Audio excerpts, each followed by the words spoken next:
नमस्कार दोस्तों, आज की डेट है 30 जनवरी 2024। स्वागत है आपका आज के करंट अफेयर डिस्कशन में। चलिए डिस्कशन स्टार्ट करते हैं। देखते हैं हमारा पहला आर्टिकल हमारा विश्व बैंक ने जारी की वैश्विक आर्थिक संभावना report. World bank release global economic prospect report, इसके बारे में देखेंगे। तो पहले इस रिपोर्ट के बारे में बात करें, वैश्विक आर्थिक संभावना रिपोर्ट के बारे में बात करें तो इसे जारी किया जाता है वर्ल्ड बैंक के द्वारा। वैश्विक आर्थिक संभावना रिपोर्ट को जारी कौन करता है? वैश्विक आर्थिक संभावना रिपोर्ट को जारी कौन करता है? हमारा पहला क्वेश्चन है, वैश्विक आर्थिक संभावना रिपोर्ट को जारी कौन करता है? वर्ल्ड इकोनॉमिक प्रोस्पेक्ट रिपोर्ट को जारी कौन करता है? वर्ल्ड बैंक द्वारा जारी किया था। वैश्विक आर्थिक संभावना रिपोर्ट को जारी कौन करता है? वर्ल्ड बैंक जारी करता है। वैश्विक आर्थिक संभावना रिपोर्ट को जारी कौन करता है? वर्ल्ड बैंक जारी करता है। क्या अनुमान लगाया गया इस बार अनुमान लगाया है कि वैश्विक अर्थव्यवस्था है 2024 में वो डाउन करेगी। वर्ल्ड जीडीपी है वो 2024 में नीचे आएगी। वर्ल्ड जीडीपी 2024 में नीचे आएगी, ये इसके द्वारा अनुमान लगाया गया है। वर्ल्ड जीडीपी जो 2024 में रहेगी वो 2.4% रहेगी। वर्ल्ड जीडीपी 2024 में 2.54% रहेगी, जो कि पिछले 30 सालों में सबसे कम रहेगी। तो वर्ल्ड बैंक के द्वारा वैश्विक आर्थिक संभावना रिपोर्ट जारी की गई है। वर्ल्ड बैंक के द्वारा वैश्विक आर्थिक संभावना रिपोर्ट जारी की गई है, जिसमें वर्ल्ड बैंक ने अनुमान लगाया है इस रिपोर्ट में वैश्विक आर्थिक संभावना रिपोर्ट, जो कि वर्ल्ड बैंक द्वारा जारी की गई है। वैश्विक आर्थिक संभावना रिपोर्ट किसके द्वारा जारी की जाती है? वैश्विक आर्थिक संभावना रिपोर्ट किसके द्वारा जारी की जाती है? वैश्विक आर्थिक संभावना रिपोर्ट वर्ल्ड बैंक द्वारा जारी की जाती है। किसके द्वारा जारी की जाती है? वर्ल्ड बैंक द्वारा जारी की जाती है। वैश्विक आर्थिक संभावना रिपोर्ट वर्ल्ड बैंक द्वारा जारी की जाती है। ठीक है, जारी कौन करता है? वर्ल्ड बैंक जारी किया। अनुमान क्या लगाया वैश्विक आर्थिक संभावना रिपोर्ट में? वैश्विक आर्थिक संभावना रिपोर्ट में वर्ल्ड बैंक ने अनुमान लगाया है कि 2024 में जीडीपी है वो घटेगी। 2024 में जो ग्लोबल जीडीपी है, जो ग्लोबल रिपोर्ट है, जो ग्लोबल अर्थव्यवस्था है वो डाउन करेगी, जो घटेगी। तो इसके रिपोर्ट के अनुमान के अकॉर्डिंग ग्लोबल जीडीपी है वो 2.4% रहेगी। 2024 में ग्लोबल जो इकोनॉमी है वो 2.4% रहेगी। वैश्विक आर्थिक संभावना रिपोर्ट किसके द्वारा जारी की जाती है? वर्ल्ड बैंक के द्वारा जारी की जाती है। किसके द्वारा जारी की जाती है? वर्ल्ड बैंक द्वारा जारी की जाती है। अनुमान क्या है वर्ल्ड बैंक का? कि जो ग्लोबल इकोनॉमी है वो डाउन करेगी। ग्लोबल इकोनॉमी डाउन करेगी 2024 में। ये पिछले 30 सालों में सबसे नीचे स्तर पर होगी। पिछले 30 सालों में सबसे निचले स्तर पर होगी। जीडीपी होगी 2024 में वो 2.4% होगी। कितनी होगी GDP? 2.4%। World economic prospect report किसके द्वारा? वर्ल्ड बैंक के द्वारा। वैश्विक आर्थिक संभावना रिपोर्ट वर्ल्ड बैंक के द्वारा। अनुमान जीडीपी में कमी होगी। ठीक है, अब बात करते हैं वैश्विक आर्थिक मंच के बारे में। वैश्विक आर्थिक मंच के बारे में देखेंगे, वर्ल्ड बैंक के बारे में भी देखेंगे। वैश्विक आर्थिक मंच, वर्ल्ड इकोनॉमिक फोरम स्थापना कब हुई थी? 1971 में। वैश्विक आर्थिक मंच, वर्ल्ड इकोनॉमिक फोरम की स्थापना कब हुई थी? 1971 में। वर्ल्ड इकोनॉमिक फोरम की स्थापना कब हुई थी? 1971 में। वर्ल्ड इकोनॉमिक फोरम की स्थापना कब हुई थी? 1971 में। रट लो इसको, वर्ल्ड इकोनॉमिक फोरम की स्थापना 1971 में हुई थी।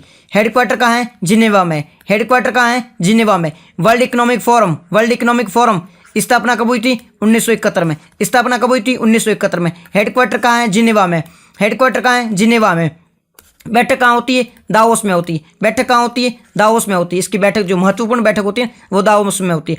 World economic forum headquarter Geneva में। हेडक्वार्टर कहाँ है? जिनेवा में। स्थापना कब हुई थी? 1971 में। स्थापना कब हुई थी? 1971 में। बैठक कहाँ होती है? महत्वपूर्ण बैठक कहाँ होती है? दावोस में होती है। चीज रटली, वर्ल्ड इकोनॉमिक फोरम स्थापना 1971 में, बैठक दावोस में होती है, हेडक्वार्टर जिनेवा में। वर्ल्ड बैंक की स्थापना कब हुई थी? वर्ल्ड बैंक की स्थापना कब हुई थी? वर्ल्ड बैंक की स्थापना कोई जल्दी से बताओ, वर्ल्ड बैंक की स्थापना कब हुई थी? वर्ल्ड बैंक की स्थापना 1944 में, 1944 में। वर्ल्ड बैंक की स्थापना 1944। वर्ल्ड बैंक की स्थापना 1944 में। इसके साथ में IMF की स्थापना भी हुई थी। वर्ल्ड बैंक और IMF की स्थापना 1944 में। वर्ल्ड बैंक और IMF की स्थापना 1944 में हुई थी। इसका हेडक्वार्टर कहाँ है? वर्ल्ड बैंक का हेडक्वार्टर कहाँ है? वर्ल्ड बैंक का हेडक्वार्टर कहाँ है? वर्ल्ड बैंक का हेडक्वार्टर है वाशिंगटन डीसी में। वर्ल्ड बैंक और IMF का हेडक्वार्टर है वाशिंगटन डीसी में। इन दोनों को ट्विंस भी, जुड़वा भी कहा जाता है, इनको जुड़ा बहनें कहा जाता है, क्योंकि वर्ल्ड बैंक और IMF की स्थापना 1945 में और 44 में हुई थी। दोनों की स्थापना साथ साथ हुई थी, तो इसे दोनों को जुड़वा बहन भी कहा जाता है, ट्विंस भी कहा जाता है। हेडक्वार्टर कहाँ है दोनों का हेडक्वार्टर वाशिंगटन डीसी में। अभी अध्यक्ष कौन है वर्ल्ड बैंक की? अजय बांगा जी है, वो भी अध्यक्ष है। अजय बांगा जी वर्ल्ड बैंक के अभी अध्यक्ष है। ठीक है, वर्ल्ड बैंक के अध्यक्ष कौन है अभी? वर्ल्ड बैंक के अभी अध्यक्ष कौन है? अजय बांगा जी। IBRD भी कहा जाता है। ठीक है, इसे IBRD भी कहा जाता है। विश्व आर्थिक मंच स्थापना 1971। विश्व आर्थिक मंच स्थापना 1971 में। हेडक्वार्टर जिनेवा स्विट्जरलैंड में। बैठक दावोस में। वर्ल्ड बैंक स्थापना 1944 में। हेडक्वार्टर वाशिंगटन डीसी में। अध्यक्ष अजय बांगा जी है। इसे IBRD भी कहा जाता है। आईएमएफ स्थापना 1944 में। आईएमएफ की स्थापना 1944 में। स्थापना कब हुई थी? इस्टेब्लिश कब हुआ था? 1944 में। स्थापना 1944 में। हेडक्वार्टर कहाँ है? वॉशिंगटन डीसी में। इसका हेडक्वार्टर कहाँ है? आईएमएफ का हेडक्वार्टर कहाँ है? वॉशिंगटन डीसी में। आईएमएफ का हेडक्वार्टर वॉशिंगटन डीसी में। कहाँ है इसका हेडक्वार्टर? वॉशिंगटन डीसी में। वॉशिंगटन डीसी यूएसए में इसका हेडक्वार्टर है। आईएमएफ फुल फॉर्म क्या है? इंटरनेशनल मॉनेटरी फंड, अंतर्राष्ट्रीय मुद्रा कोष है, वो इसकी फुल फॉर्म है। अंतर्राष्ट्रीय मुद्रा कोष, इंटरनेशनल मॉनेटरी फंड। हेडक्वार्टर कहाँ है? वॉशिंगटन डीसी में। लेटेस्ट कौन सा कंट्री इसमें शामिल हुआ है? लेटेस्ट कंट्री कौन सी शामिल हुई है? लेटेस्ट कंट्री कौन सी शामिल हुई है? लेटेस्ट कंट्री कौन सी है? अंडोरा एक देश है, वो इसमें शामिल हुआ। लेटेस्ट 190वां देश है अंडोरा, इसमें शामिल हुआ। एसडीआर होते हैं ना, वो यहीं की करेंसी है। स्पेशल ड्रॉविंग राइट है, वो यहीं की करेंसी है। इंटरनेशनल मॉनेटरी फंड स्थापना 1944 में। हेडक्वार्टर वॉशिंगटन यूएसए में। ये वर्ल्ड बैंक की जुड़वा बहन है, इसे वर्ल्ड बैंक की ट्विंस भी कहा जाता है। नवीनतम अंडोरा देश शामिल हुआ, जो 190वां देश है। स्पेशल ड्रॉविंग राइट जो करेंसी है वो इसी की है, आईएमएफ की है। ठीक है, अब बात करेंगे डब्ल्यूटीओ की, वर्ल्ड ट्रेड ऑर्गेनाइजेशन की बात करेंगे। वर्ल्ड ट्रेड ऑर्गेनाइजेशन की बात करेंगे। वर्ल्ड ट्रेड ऑर्गेनाइजेशन स्थापना 1995, 1995। स्थापना कब हुई थी? 1995। स्थापना कब हुई थी वर्ल्ड ट्रेड ऑर्गेनाइजेशन की? 1995। 1 जनवरी 1995 को, 1 जनवरी 1995, 1 जनवरी 1 जैन 1995, 1 जैन 1995 को इसकी स्थापना हुई थी। हेडक्वार्टर कहाँ है इसका? हेडक्वार्टर जल्दी से सोचो, इसका हेडक्वार्टर जिनेवा में। कहाँ है इसका हेडक्वार्टर? जिनेवा स्विट्जरलैंड में। ठीक है, डब्ल्यूटीओ पहली तो स्थापना 1 जैन 1995, 1 जैन 1995, 1 जनवरी 1995 को। हेडक्वार्टर कहाँ है? जिनेवा में। किसकी बात करें? डब्ल्यूटीओ की। उसके बाद में कुछ रिपोर्ट है, उसमें इंडिया का स्थान क्या है उसके बारे में बताना। पहले तो इंडिया का ग्लोबल इनोवेशन इंडेक्स में इंडिया का कौन सा स्थान है? ग्लोबल इनोवेशन इंडेक्स में इंडिया का स्थान जल्दी बताओ। नवाचार इंडेक्स में इंडिया का स्थान 40वां, इंडिया का स्थान 40वां। नवाचार इंडेक्स में इंडिया का स्थान 40वां। फिर ग्लोबल फायर इंडेक्स में चौथा स्थान है। ग्लोबल फायर इंडेक्स में इंडिया का चौथा है। फिर है देखो नवाचार में 40वां। ग्लोबल फायर मीन्स कितना स्ट्रॉन्ग है, कुछ देश की मिलिट्री कितनी स्ट्रॉन्ग है, किस देश की मिलिट्री कितनी स्ट्रॉन्ग है, वो बात करता है ग्लोबल फायर इंडेक्स। तो फायर में इंडिया का चौथा स्थान है। शेयर मार्केट में चौथा है। शेयर मार्केट में पहला कौन है? यूएसए है। दूसरा चाइना है। तीसरा कौन सा है?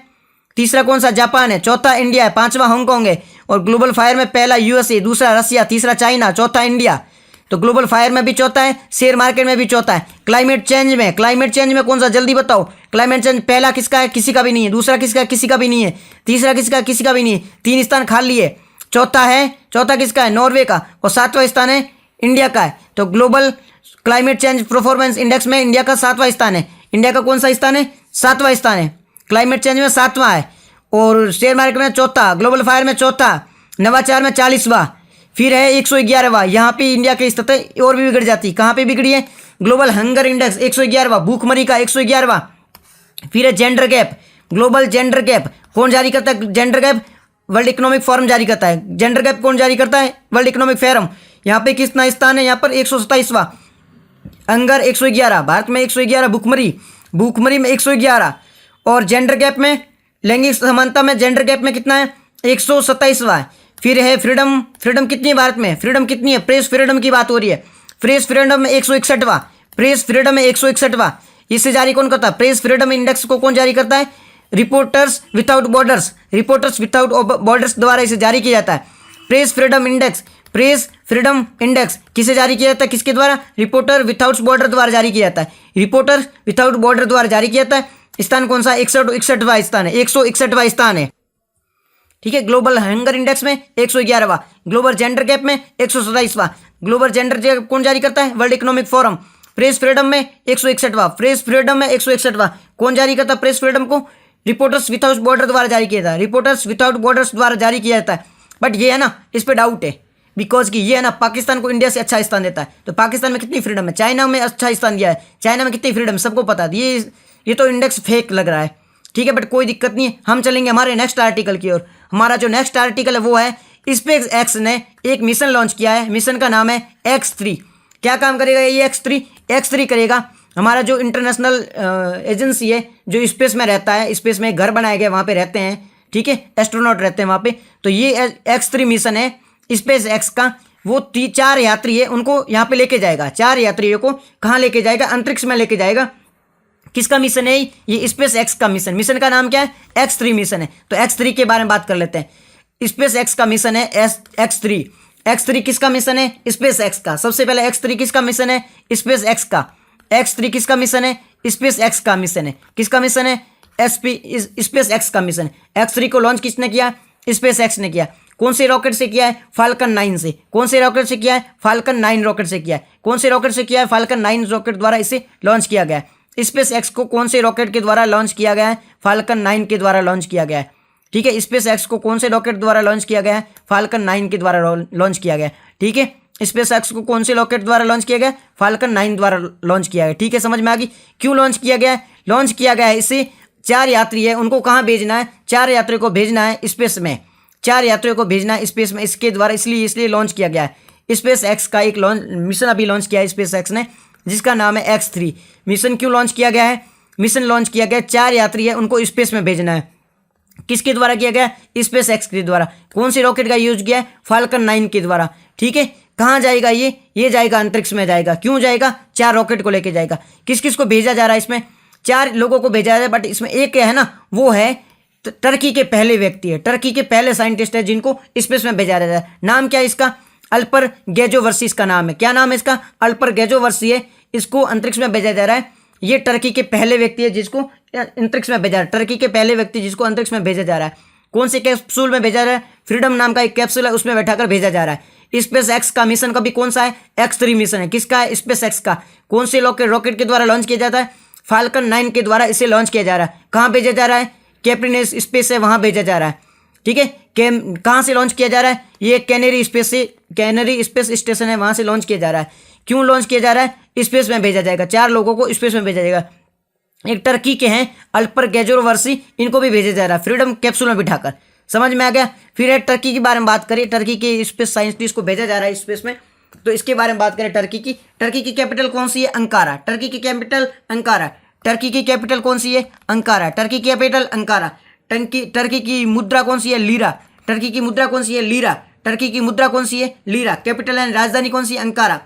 करेंसी कौन सी है? मुद्रा कौन सी है? टर्की की लीरा है। ठीक है, टर्की की करेंसी कौन सी है? लीरा है। यहाँ पे एक फेमस पठार है, कौन सा है? Asia minor. इसे अंतोलिया पठार भी कहा जाता है या एशिया माइनर पठार भी कहा जाता है। एशिया माइनर पठार कहाँ पे है? टर्की में। एशिया माइनर पठार टर्की में। ठीक है, एशिया माइनर टर्की में। वर्ल्ड की सबसे सोलेस्ट लेक कौन सी है? वो वोनगुला लेक है, वो टर्की में। वोनगुला लेक टर्की में। वोनगुला लेक टर्की में। वोनगुला लेक कहाँ है? टर्की में।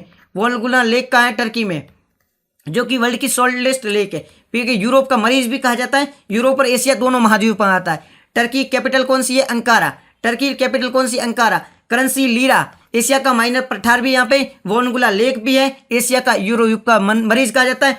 एशिया यूरोप दोनों देशों में शामिल है। ठीक है जी, चलते हैं नेक्स्ट की ओर। नेक्स्ट एक मिशन के बारे में। ये मिशन का नाम है आर्टिस मिशन। आर्टिस मिशन किसके द्वारा लॉन्च किया गया था? क्यों लॉन्च किया गया था? आर्टिस मिशन है। आर्टिस मिशन को लॉन्च किया गया चांद पर मनुष्य को पुनः भेजने के लिए। चांद पर मनुष्य को दोबारा भेजने के लिए आर्टिस मिशन लॉन्च किया गया। चांद पर मनुष्य को दोबारा भेजने के लिए आर्टिस मिशन को लॉन्च किया गया। चांद पर मनुष्य को दोबारा भेजने के लिए आर्टिस मिशन को लॉन्च किया गया है। क्यों लॉन्च किया गया? चांद पर मनुष्य को दोबारा भेजने के लिए आर्टिस मिशन को लॉन्च किया गया है। समझ में आ गया? चांद पर मनुष्य को दोबारा भेजने के लिए आर्टिस मिशन को लॉन्च किया गया है। इसमें 4 एस्ट्रोनॉट है, उसमें एक महिला भी शामिल है। 4 एस्ट्रोनॉट है, उसमें एक महिला है। महिला का नाम क्या है? Christina Koch. क्रिस्टीना कोच है, वो पहली महिला है, वो चांद पर जाएगी। क्रिस्टीना कोच है, वो पहली महिला है जो चांद पर जाएगी। तो आर्टिस मिशन किससे संबंधित है? आर्टिस मिशन है, वो चांद पर मनुष्यों को भेजा जाएगा।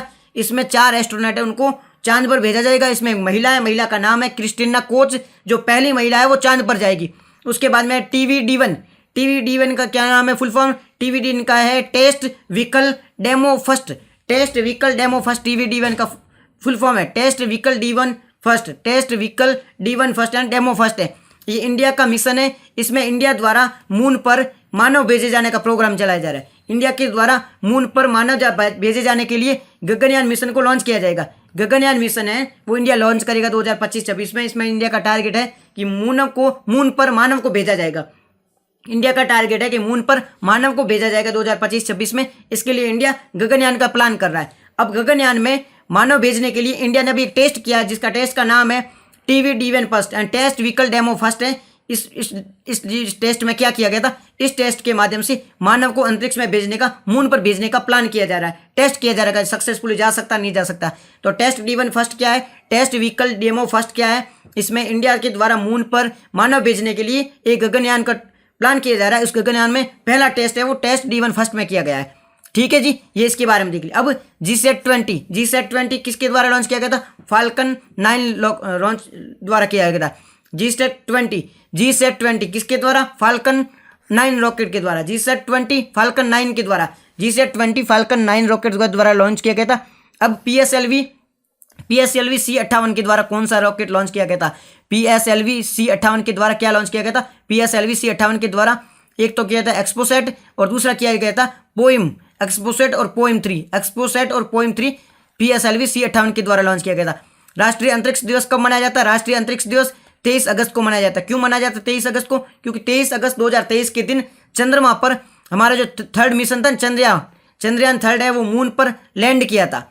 राष्ट्रीय अंतरिक्ष दिवस कब मनाया जाता है, 23 अगस्त को मनाया जाता है। क्यों मनाया जाता है 23 अगस्त को, क्योंकि 23 अगस्त 2023 के दिन हमारा जो मून मिशन था, थर्ड मून मिशन था, तीसरा चंद्रयान मिशन था, वो मून के उत्तरी अक्षांश पर, मून के उत्तरी पोल पर, नॉर्थ पोल पर सक्सेसफुली लैंड किया था। मून के उत्तरी पोल पर सक्सेसफुली लैंड किया था, दक्षिण पोल पर सक्सेसफुली लैंड किया था। इसलिए दक्षिण पोल पर सक्सेसफुली लैंड किया था, इसलिए 23 अगस्त को अंतरिक्ष दिवस मनाया जाता है। 23 अगस्त को राष्ट्रीय अंतरिक्ष दिवस मनाया जाता है।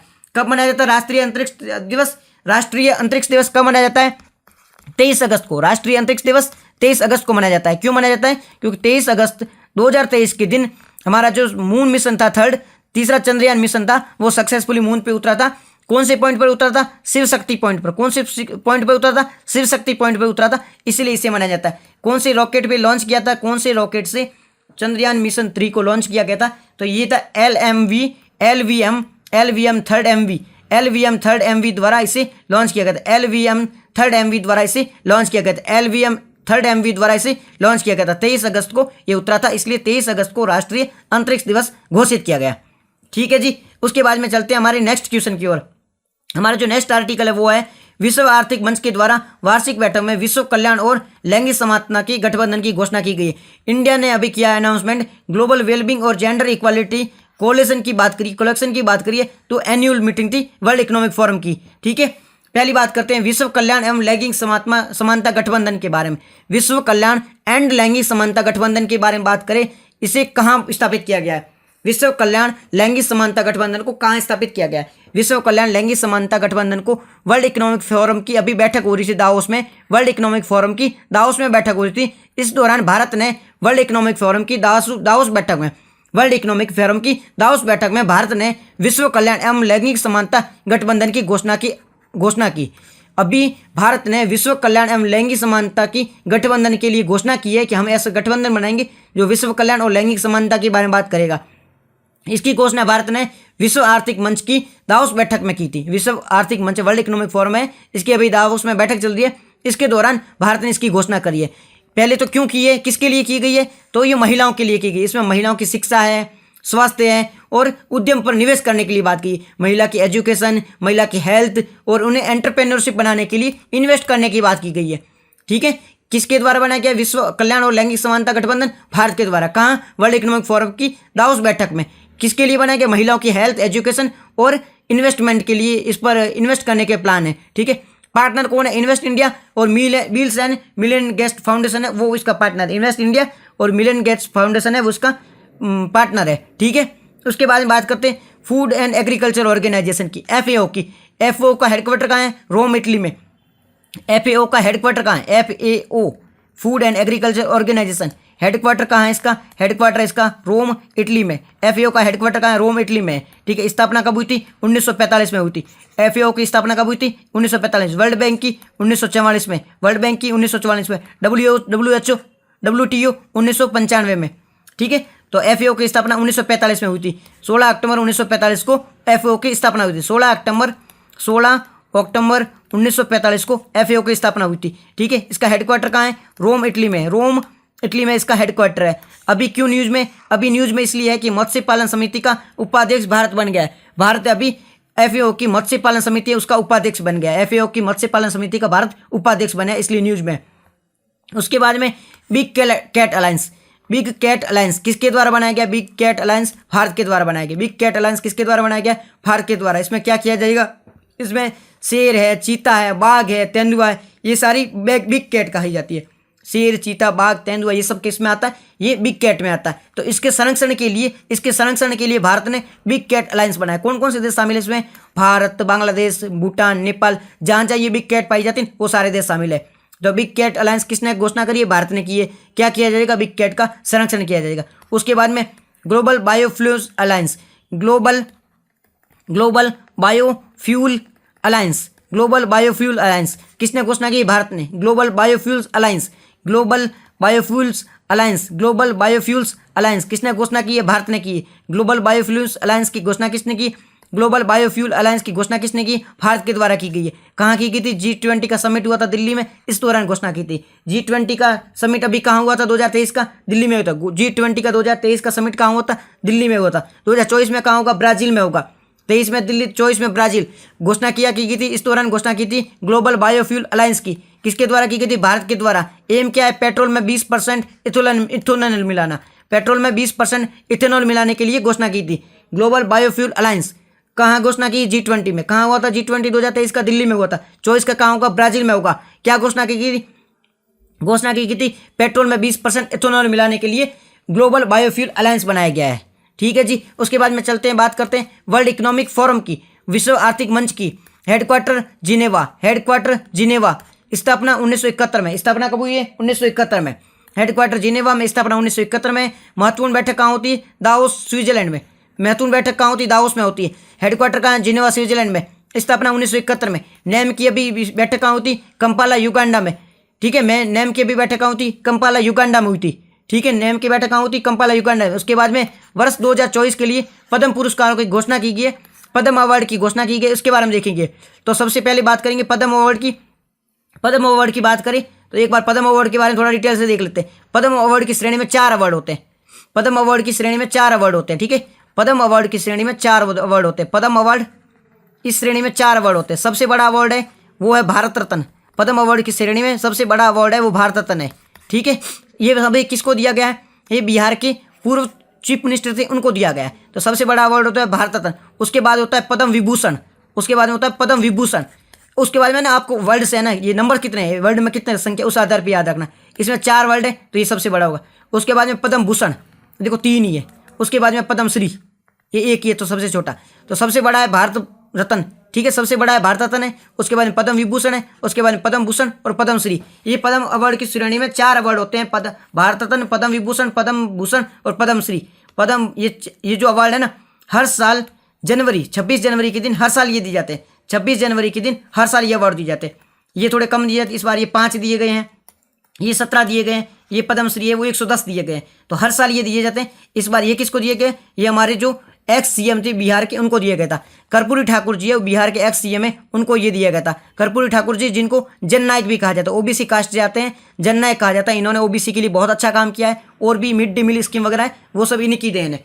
तो पद्म पुरस्कार की बात करें तो पद्म पुरस्कार सबसे बड़ा होता है भारत रत्न। ये हाईएस्ट सिविलियन अवार्ड है, भारत का हाईएस्ट सिविलियन अवार्ड है, जो कि कर्पूरी ठाकुर जी को अभी दिया गया। ये 49वां था। इससे पहले 48 दिए गए थे, 49वां ये था जो कि कर्पूरी ठाकुर जी को दिया गया।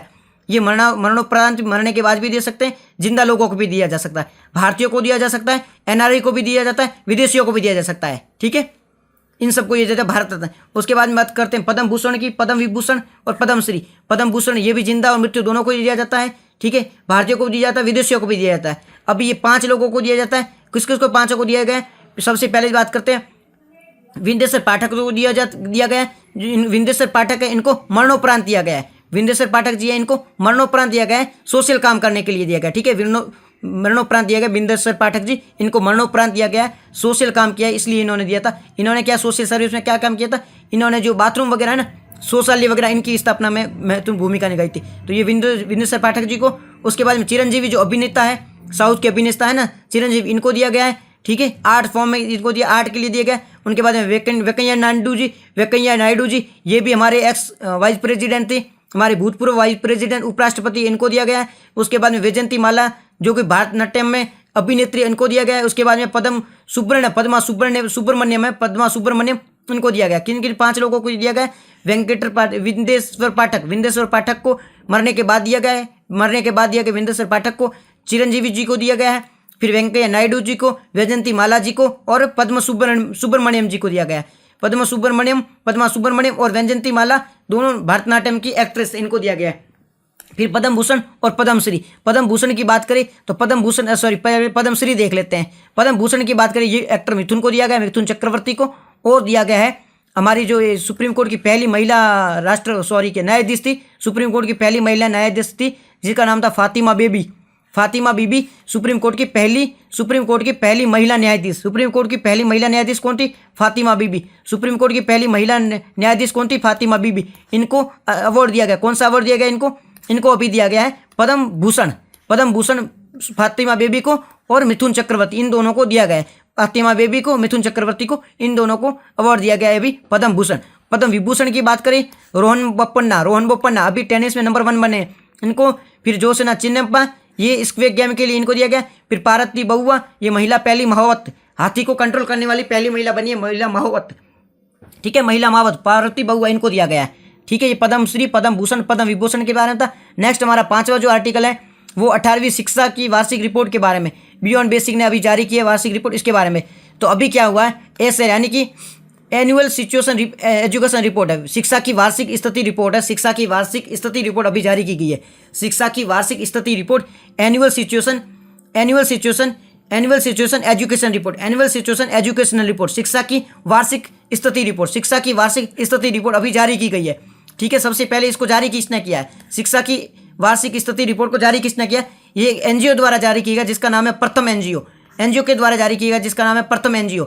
शिक्षा की वार्षिक स्थिति रिपोर्ट किसने जारी की है? शिक्षा की वार्षिक स्थिति को एक एनजीओ ने जारी किया, जिसका नाम है प्रथम एनजीओ। एनजीओ का नाम क्या है? प्रथम एनजीओ, इसके द्वारा जारी की गई। इसकी शुरुआत कब हुई थी?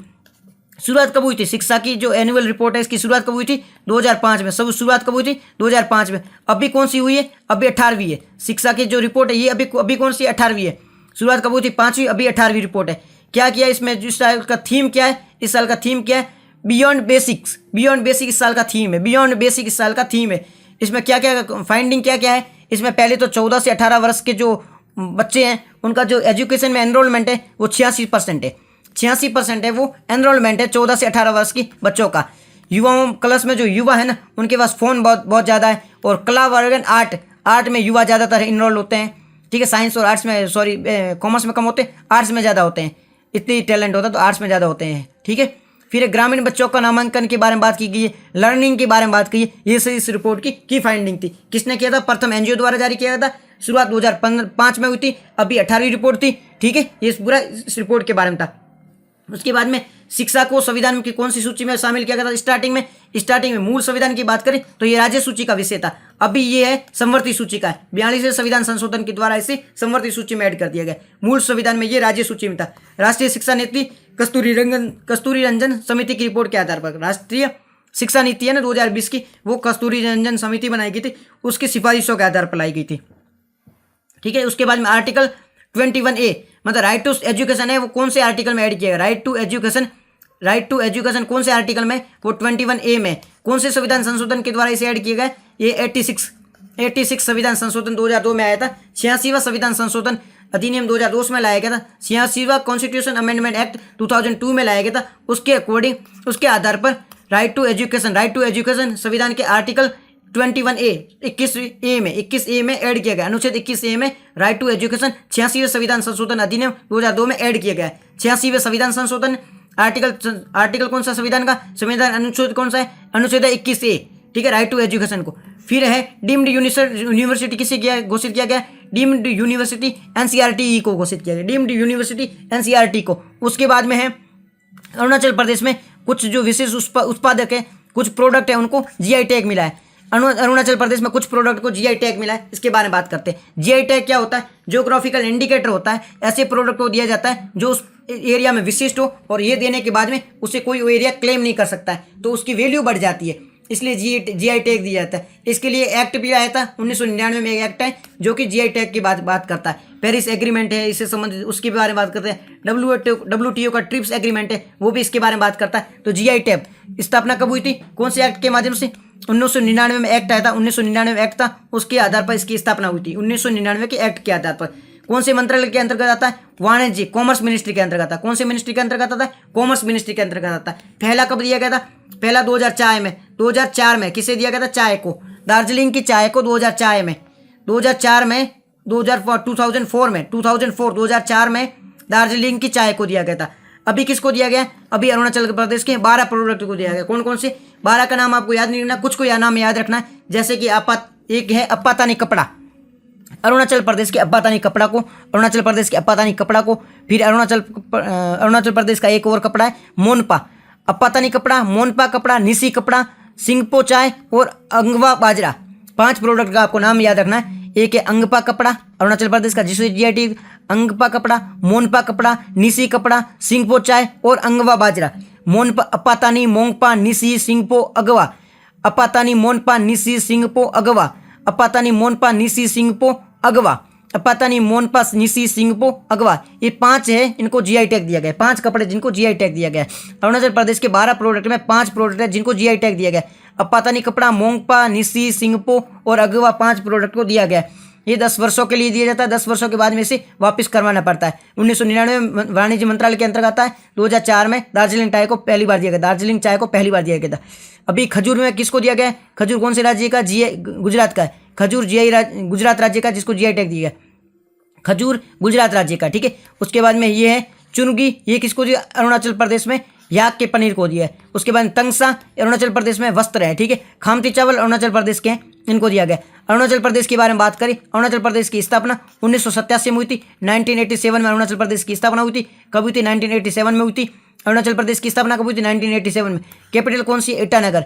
अरुणाचल प्रदेश की कैपिटल कौन सी? ईटानगर। अरुणाचल प्रदेश की कैपिटल कौन सी? ईटानगर। स्थापना कब हुई थी? 1987 में। सीएम कौन है? पेमा खांडू जी। सीएम कौन है? पेमा खांडू जी। सीएम कौन है? पेमा खांडू जी है, ठीक है। कौन कौन से नेशनल पार्क है यहाँ पे? नामदफा है, मोरलिंग है, पक्के टाइगर रिजर्व है, बोमडीला दीफू दर्रा है, बोमडीला दीफू, फिर यांगया, ये दर्रा, ये जो ब्रह्मपुत्र रिवर है यहाँ से एंट्री करती है। ब्रह्मपुत्र रिवर है वो यांगया दर्रे से एंट्री करती है। इसके अलावा बोमडीला है, दीफू है, ये भी दर्रे हैं, ठीक है। जनसंख्या घनत्व सबसे ज़्यादा कम है वो अरुणाचल प्रदेश की है। 17 लोग रहते हैं 1 किलोमीटर में, 17 लोग ही ओनली रहते हैं, सबसे कम है। सबसे ज़्यादा दिल्ली की है और राज्यों में बिहार की है, और सबसे कम है वो अरुणाचल प्रदेश की है, ठीक है। उसके बाद में 7वां क्वेश्चन है, भारत ने फिलीपींस को ब्रह्मोस सुपरसोनिक अभी जो मिसाइल है वो भी निर्यात करी, एक्सपोर्ट किए, इससे संबंधित है, ठीक है। ब्रह्मोस मिसाइल के बारे में बात करें तो सबसे पहले किसको दिए? भारत ने फिलीपींस को दिए। किसको एक्सपोर्ट करिए? फिलीपींस को। भारत ने ब्रह्मोस मिसाइल किसको एक्सपोर्ट किए? किसको एक्सपोर्ट किए? तो फिलीपींस को किए। किसको किए? फिलीपींस को एक्सपोर्ट किए। कितने में किए? $375 मिलियन में, $375 मिलियन में। ब्रह्मोस की बात करें तो ब्रह्मोस सुपरसोनिक क्रूज मिसाइल है, सुपरसोनिक क्रूज मिसाइल ब्रह्मोस है, वो सुपरसोनिक क्रूज मिसाइल है। स्पीड कितनी है? 2.5 मैक है। सुपरसोनिक मतलब जो साउंड की स्पीड है उससे तेज चलती है, और स्पीड है कितनी है? 2.5 मैक है, ठीक है। फायर एंड फॉरगेट के सिद्धांत पर कार्य, छोड़ो और भूल जाओ, फायर करो और भूल जाओ, उसके सिद्धांत पर कार्य करती है। भारत और रूस के द्वारा इसे बनाया गया था। ब्रह्मोस मिसाइल फिलीपींस को दी गई है, $375 मिलियन में दी गई है। BrahMos missile supersonic cruise missile है, फायर एंड फॉरगेट सिद्धांत पर कार्य करती है, 2.5 मैक इसकी स्पीड है। भारत और रूस ने इसे डेवलप किया गया है। फिलीपींस की बात करें, फिलीपींस इसकी कैपिटल मनीला है, फिलीपींस कैपिटल मनीला है। ये कहाँ पर? लुजोन द्वीप पर है। फिलीपींस एक आइलैंड कंट्री है, ठीक है। इसकी कैपिटल मनीला है और इनका लुजोन द्वीप है, वहाँ पर इसकी कैपिटल स्थित है, ठीक है। हेडक्वार्टर इसमें क्या का किस किस का हेडक्वार्टर है? एशिया विकास बैंक है ना, एशिया डेवलपमेंट बैंक, इसका हेडक्वार्टर भी मनीला में है। एशिया विकास बैंक है, इसका हेडक्वार्टर भी मनीला में है, ठीक है। फिर वो रैमसेस अवार्ड है ना, जो एशिया के नोबेल पुरस्कार है रैमसेस अवार्ड, वो भी यहीं से मिलते हैं। एशिया के नोबेल पुरस्कार है रैमसेस अवार्ड, वो भी मनीला से भी मिलते हैं, ठीक है। एशिया के नोबेल पुरस्कार भी कहा जाता है, जो अभी रविशंकर जी को मिला है, ठीक है। रविशंकर जी को मिला है, और पहला किसको मिला था? विनोबा भावे जी को। पहला किसको? विनोबा भावे जी को मिला था, ठीक है। अब सर्वत्र में वाली ये क्या है? सर्वत्र क्या है? सर्वत्र क्या है? सर्वत्र मतलब हर जगह।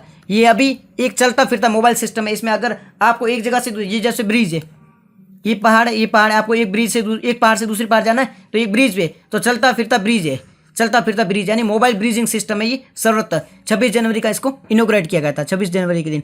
उसके बाद में 8वां आर्टिकल है हमारा, अजीत मिश्रा जी है, इनको लंदन सिटी अवार्ड मिला है। अजीत मिश्रा जी लंदन के वकील है, इनको लंदन सिटी अवार्ड मिला है। ठीक है, freedom of the city of the London award किसे मिला है? Freedom of the city of the London award किसे मिला है? अजीत मिश्रा जी को। Freedom of the city of the award में किसे मिला है? Freedom of the city of the London award किसे मिला है?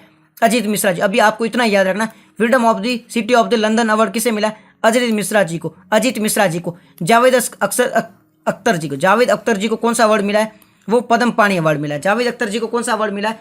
Padma Pani lifetime achievement award. Javed Akhtar ji को Padma Pani lifetime achievement award मिला है। आईसीसी टेस्ट में उस्मान ख्वाजा, ओडीआई में विराट कोहली जी, टी20 में सूर्य कुमार जी को अवार्ड मिला है अभी आईसीसी का। ठीक है, उसके बाद में नवा आर्टिकल है हमारा है, अभी अखिल भारतीय पुलिस कमांडो की प्रतियोगिता हुई थी, 14वीं प्रतियोगिता थी अखिल भारतीय पुलिस कमांडो की 14वीं प्रतियोगिता हुई। अखिल भारतीय पुलिस कमांडो की 14वीं प्रतियोगिता हुई थी। ये कहाँ हुई है? विशाखापट्टनम में हुई थी। कहाँ हुई थी? विशाखापट्टनम में। अखिल भारतीय पुलिस कमांडो की 14वीं प्रतिज्ञा, अखिल भारतीय पुलिस कमांडो की 14वीं प्रतियोगिता, अखिल भारतीय पुलिस कमांडो की 14वीं प्रतियोगिता कहाँ हुई थी? आंध्र प्रदेश विशाखापट्टनम में। अखिल भारतीय पुलिस कमांडो की 14वीं प्रतियोगिता कहाँ हुई थी? आंध्र प्रदेश विशाखापट्टनम में। आंध्र प्रदेश विशाखापट्टनम में। पहली कहाँ हुई थी? एमपी में हुई थी 2009 में। पहली कहाँ हुई थी? एमपी में 2009 में। अखिल भारतीय पुलिस कमांडो की 14वीं प्रतियोगिता कहाँ हुई? विशाखापट्टनम आंध्र प्रदेश में। पहली कहाँ हुई थी? एमपी में 2009 में हुई थी। ठीक है, उसके बाद में 10वां जो आर्टिकल है, मछुआरों के लिए डी टैग, देखो डेट एसजी, ये अभी लॉन्च किया गया। डेट एसजी का मतलब क्या होता है? देखो ये डेट एसजी का मतलब सेकंड जनरेशन का है। डेट एसजी है वो सेकंड जनरेशन का है। ये क्या काम करेगा? मछुआरे हैं ना, जब समुद्र में चले जाते हैं, अब उनके क्या सुनामी वगैरह आने वाली है, कुछ ऐसी स्थिति होने वाली है, तो उनको आपातकाल में सूचना भेजने के लिए, आपातकाल में इनको इन्फॉर्म करने के लिए, इनके पास में सूचना भेजने के लिए डेट एसजी का यूज किया। डेट एसजी मतलब होता है सेकंड जनरेशन, और डेट का मतलब होता है ये यहाँ पर इन्फॉर्मेशन, डिजास्टर वार्निंग ट्रांसफर, इसका फुल फॉर्म है डिजास्टर वार्निंग ट्रांसमीटर, इसका फुल फॉर्म है। और यहाँ पर ये भेजने का काम करेगा, जिससे मछुआरे उनको पता चल जाएगा कि ये आने वाली है और वो वापस आ जाएंगे। इनको कहाँ पता चलेगा मछुआरे कहाँ हैं? वो नाविक, हमारा एक सैटेलाइट है नाविक, उसके माध्यम से पता चलेगा। नाविक हमारा सैटेलाइट, उसके माध्यम से पता चलेगा मछुआरे कहाँ हैं। फिर उनको डेट एसजी के माध्यम से वापस बुलाया जाएगा। और डेट एसजी को भी इसरो ने बनाया है। ठीक है, किसने बनाया डेट एसजी को? इसरो ने बनाया है। तो आज की डिस्कशन में ये सब था। आपको पीडीएफ चाहिए तो हिंदी इंग्लिश में हमारे टेलीग्राम चैनल पे मिल जाएगा। आज की डिस्कशन में इतना ही था। Thank you very much for discussion.